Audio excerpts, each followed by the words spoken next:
Vous pensez que le temps n'a pas de prise sur l'homme chauve-souris? Ça tombe bien, nous aussi.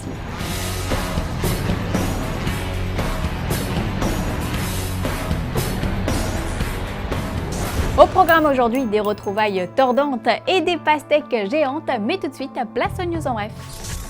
Doctor Strange prend la pose sur la couve d'Empire. Le maître des arts mystiques est à l'honneur dans ce numéro, l'occasion de lever le voile sur l'un des mystères de l'été. Pourquoi n'y a-t-il pas eu de film Marvel dans les salles durant cette période estivale? Eh bien, le très en vogue Benedict Cumberbatch s'était engagé à jouer Hamlet dans un théâtre londonien, retardant ainsi la production du film et sa sortie de quelques mois. Mais Marvel est formel, ça valait le coup d'attendre. Verdict en salle le 26 octobre prochain.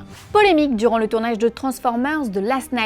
Pour les besoins du film, le palais britannique de Blenheim a en effet été décoré avec une iconographie nazie.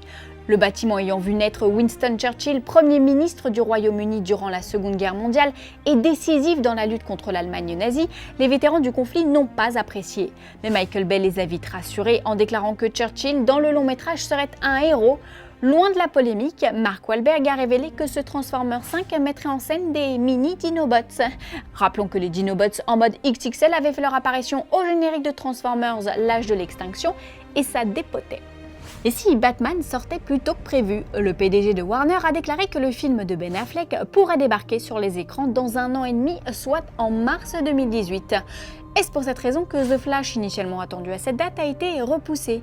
Si The Batman était avancé, cela bouleverserait le calendrier d'ici, mais le studio semble prêt à quelques sacrifices pour reconquérir le cœur des fans déçus après Batman vs Superman et Suicide Squad.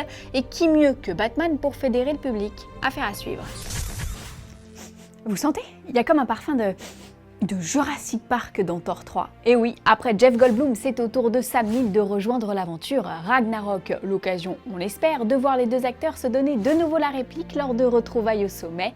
Mais le rôle de Neill, encore tenu secret, pourrait être secondaire, contrairement à celui de Goldblum qui, rappelons-le, incarnera le grand maître. Et Goldblum, justement, parlons-en. Actuellement en plein tournage, le comédien a récemment posté une photo sur les réseaux sociaux, assortie de la légende consciencieux. Comme vous pouvez le constater, on le voit en train de lire un comics, mais attention, pas n'importe lequel. Il s'agit en réalité du numéro 374 de la série Mighty Thor, publiée en 1986.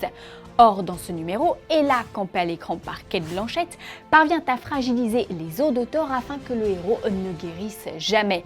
Reste à savoir si Goldblum vient de spoiler l'intrigue du film ou non. Tiens, puisqu'on parle de spoiler et pour ceux que ça intéresse bien sûr, vous vous souvenez du caméo révélé en août dernier?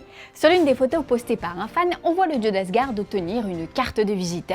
Une carte de visite sur laquelle figure le 177A Bleecker Street, l'adresse du Sanctum Sanctorum, autrement dit le manoir du Docteur Strange à New York. Il est vrai que sur ces quelques photos, Thor et Loki ont troqué leur tout nouveau costume guerrier contre le costume 3 pièces plus passe-partout pour déambuler dans les rues, mais cela ne nous dit toujours pas ce qu'il en est quant à Stephen Strange. Alors à votre avis, info ou intox? Allez, on enchaîne avec l'info What the fuck du jour. What the fuck? Après l'appli mobile, Fruit Ninja pourrait devenir un film plus vite qu'on ne l'espérait grâce à New Line Cinema qui se dit intéressé par le projet. Je sais pas vous, mais alors nous, on a hâte de voir ces Fruit Ninja, as de la découpe, lutter contre des pastèques géantes pour sauver le monde.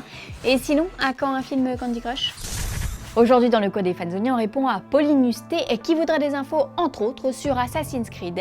Eh bien une chose est sûre, la production dose savamment la promo avec au menu aujourd'hui une toute nouvelle salve de photos inédites publiées dans Total Film. L'occasion de découvrir de nouveaux clichés de Michael Fassbender bien sûr, mais aussi Marion Cotillard, Jeremy Irons et Ariane Labed en attendant la sortie le 21 décembre prochain. Allez.